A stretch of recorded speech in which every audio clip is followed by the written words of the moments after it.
काजी इमरान साहब, अभी मनोज जी ने एक सवाल किया किस मंशा को लेकर के, सरकार की मंशा को लेकर के सवाल किया। मंशा को लेकर के कई बार सवाल किए जाते हैं, तो मंशा इसका जवाब यह मिलता है कि साफ तौर पर मंशा सरकार की है कि किस तरीके से ग्राउंड ब्रेकिंग सेरेमनी की जा रही है और वहां पर भी किस तरीके से लोगों को, उद्योगपतियों को आमंत्रित किया जा रहा है, बेरोजगारों को रोजगार देने का काम किया जा रहा है, महिला सशक्तिकरण की बात की जा रही है, सुरक्षित हाथों में है देश, ये वादे किए जा रहे हैं। लेकिन इस बीच जो ऐसी तस्वीरें आ रही हैं, जो ऐसी खबरें आ रही हैं, वो अपने आप में कहीं ना कहीं सवाल खड़े कर रही हैं। देखिए, सरकार की मंशा क्या है ये इस बात से पता चल जाता है कि जिस तरह के बयान की वजह से, नूपुर शर्मा के जिस बयान की वजह से इतनी बड़ी घटना सामने आई है उत्तर प्रदेश के कानपुर शहर में, अभी ये बवाल थमा भी नहीं था कि दिल्ली के जो भारतीय जनता पार्टी के मीडिया हेड हैं नवीन कुमार जिंदल, उन्होंने भी इसी तरह की बयान की पुनरावृत्ति की है।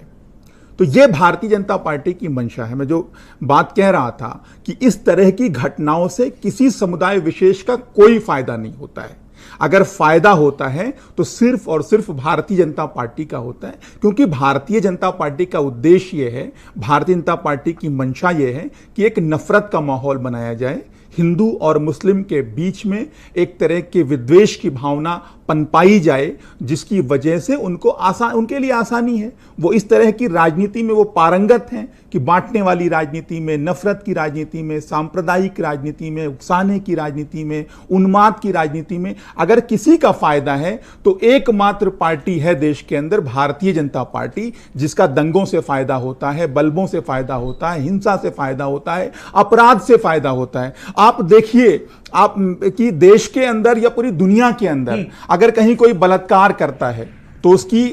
जगह क्या होती है? जेल के अंदर होती है। लेकिन अगर वो बलात्कारी हिंदुस्तान के अंदर है तो भारतीय जनता पार्टी के नेता, भारतीय जनता पार्टी उसके लिए, उसके सम्मान में यात्राएं निकालने का काम करती है। तो जहां अपराधियों के लिए सम्मान यात्राएं निकाली जाती हो, जहां अपराधियों को सम्मान दिया जाता हो, जहां अपराधियों का मनोबल बढ़ाया जाता हो, वहां इस तरह की घटनाएं सामने आएंगी। और सीधी सीधी बात है कि भारतीय जनता पार्टी चूंकि नफरत की राजनीति करती है और ऐसी घटनाओं से पूरे देश के अंदर, पूरी दुनिया के अंदर बड़ी बात है कि चर्चा इस पर होनी चाहिए संदीप जी कि इस तरीके की घटनाएं